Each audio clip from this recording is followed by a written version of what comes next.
So, happiness, huh? Let's talk about that. But first, let's wipe away the romantic drivel. I'm a stickler for precision. I need something measurable. First off, pleasure and pain are two distinct entities.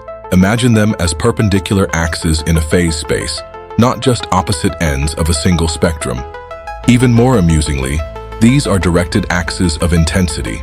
There's no such thing as negative pleasure, just its complete absence. Every mental state can be represented as a point in this space, akin to a complex number. If we were to chart happiness on this plane, it would reside at the peak of pleasure and the trough of pain. Secondly, let's differentiate between suffering as a psychological process and pain as a physiological one. They're parallel processes. Pain doesn't always equate to suffering. Just ask enthusiasts of whips and leather masks. Even milder experiences, like horror movies, function similarly. In my view, Sapiens has led its homo to a horror flick. The sapiens isn't scared but merely senses the emotions of its homo, much like a dog owner perceives their pet's emotional state. Both processes involve a sense of destruction, physical pain from the deterioration of the body, and psychological pain from the disintegration of the self-structure. I'd elaborate on why I consider structure a fundamental physical phenomenon, on par with space and energy, forming a three-dimensional system of meanings. But I'll spare you the earful. The same logic applies to pleasure. There are bodily pleasures we feel physically and psychological pleasures, which are complexity-based. So each axis transforms from a one-dimensional line into its own coordinate system. When analyzing complex systems, this transformation, coordinate systems where axes are themselves spaces, appears at every turn, and I can't even name them. It's also intriguing to consider a coordinate axis as a set of line points associated with a hash of the space's coordinates.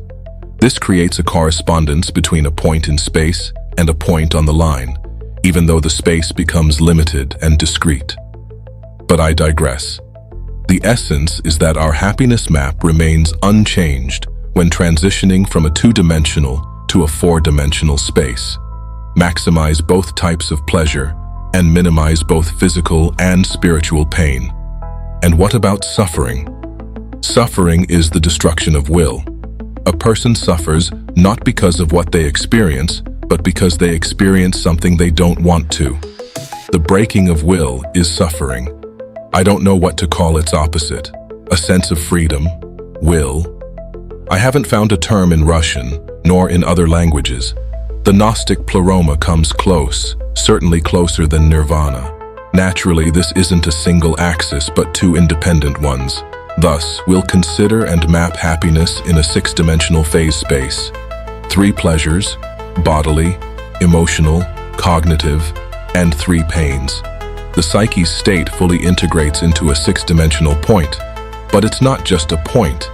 It's an object with six internal states, each of which, in the next moment, is a function of the six current values.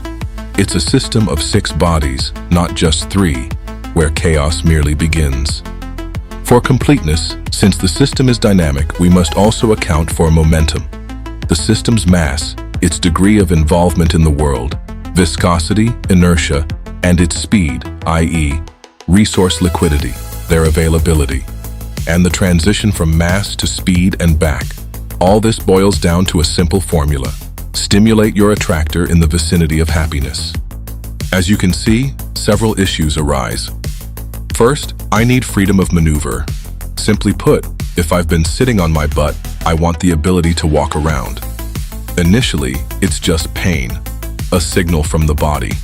But if I'm forced to sit, the pain becomes suffering. And if I'm also made to listen to an idiot, cognitive suffering adds on. Remember those wonderful school years? Waiting for the bell. The bell is for the teacher. Suffer a bit more. Second, I need a head.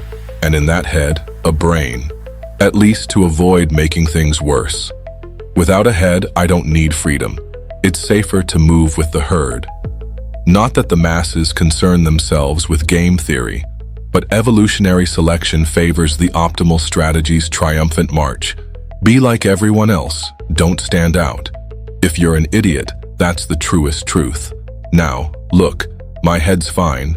I can acquire resources quite well. What exactly are you suggesting I prioritize over freedom in the list of tools for attaining happiness?